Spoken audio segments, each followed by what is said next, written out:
क्या आपने कभी देखा है जब सबसे शक्तिशाली व्यक्ति भी अपनी ताकत के सामने कांप जाए?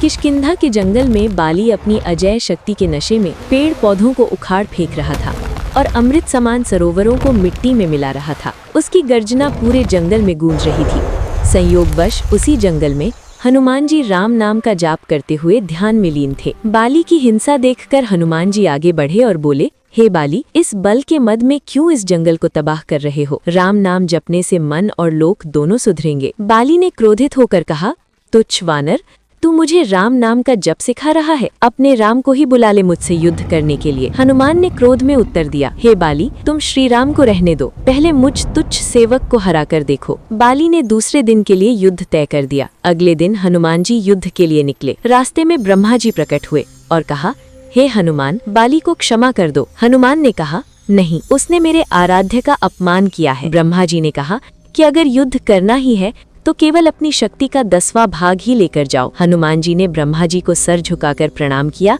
और चल दिए। जब हनुमान बाली के सामने आए तो हनुमान जी का आधा बल बाली में समा गया। बाली का शरीर फूलकर फटने लगा।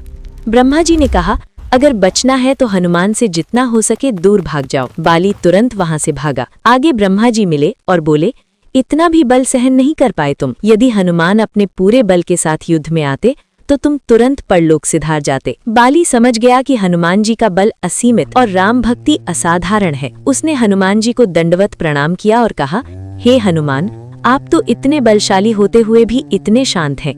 कृपया मुझे क्षमा करें। अगर ये कथा पसंद आई हो तो लाइक सब्सक्राइब कर देना और अपने किसी सनातनी भाई को शेयर जरूर करें।